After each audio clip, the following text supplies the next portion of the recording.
Um sarau é um evento romântico que consiste em uma reunião festiva que ocorre à tarde ou no início da noite, apresentando concertos musicais, serestas, cantos, demonstrações, interpretações ou performances artísticas e literárias. Bastante comum no século XIX, ele vem sendo redescoberto por seu caráter de inovação, descontração e satisfação.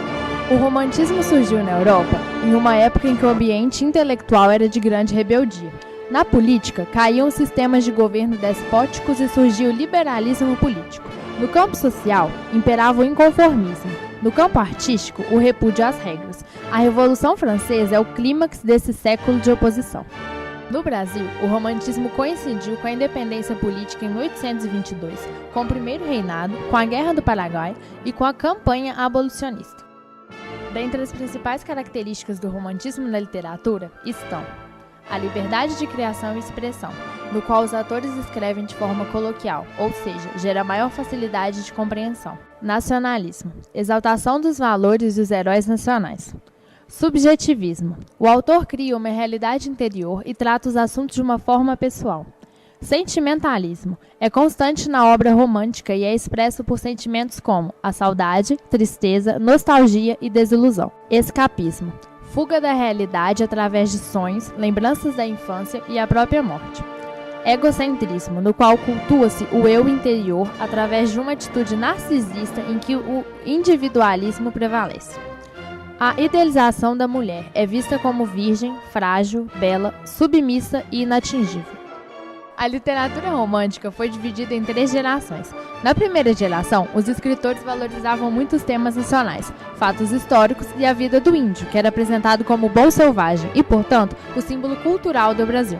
Na segunda geração, conhecida como o mal do século, os escritores retratavam os temas amorosos levados ao extremo e as poesias são marcadas por um profundo pessimismo, valorização da morte, tristeza e uma visão decadente da vida e da sociedade.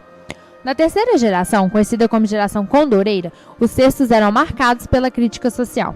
O tema do abolicionismo foi bastante explorado pelos escritores.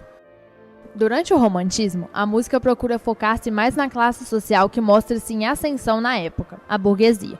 Os compositores utilizavam suas músicas para que pudessem expressar-se apresentando desde sentimentos mais felizes até sentimentos mais tristes.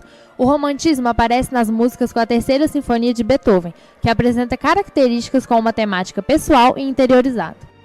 O romantismo também contou com grandes nomes na música. Na Europa, destacaram-se os compositores Beethoven, Chopin, Johannes Brahms e Richard Wagner. Além dos artistas europeus, no Brasil destacaram-se os artistas Carlos Gomes, Alberto Nepomuceno e Luciano Gallet. A pintura foi o ramo das artes plásticas mais significativas. Foi ele o veículo que consolidaria definitivamente o ideal de uma época, utilizando-se de temas dramáticos sentimentais inspirados pela literatura e pela história. Procura-se no conteúdo mais do que os valores de arte, os efeitos emotivos, destacando-se principalmente a pintura histórica e, em um menor grau, a pintura sagrada. As cores libertaram-se e fortaleceram-se, dando impressão, às vezes, de serem mais importantes que o próprio conteúdo da obra. A paisagem passou a desempenhar o papel principal, não mais como cenário da composição, mas em estreita relação com os personagens das obras e com seu meio de expressão.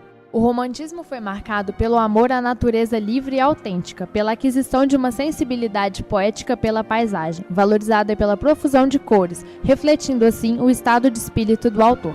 Os principais artistas europeus foram Delacroix, Géricault, Fuseli, George Stubbs, Turner, Goya e Caspar David Friedrich. Os temas da pintura romântica no Brasil eram cerceados de temas nacionalistas, que visavam, sob interesse de Dom Pedro II, propagar a imagem de um Brasil civilizado, unido e progressista, algo não presente na realidade do país na época. Houve a retratação de eventos históricos, da exuberância da natureza, figuras populares, da imagem do índio e tudo o que fortaleceria uma visão de identidade nacional. Os nossos principais artistas daquele momento foram Manuel de Araújo Porto Alegre, Pedro Américo, Victor Meirelles, Rodolfo Amoedo e Almeida Júnior. Tenham todos um bom espetáculo!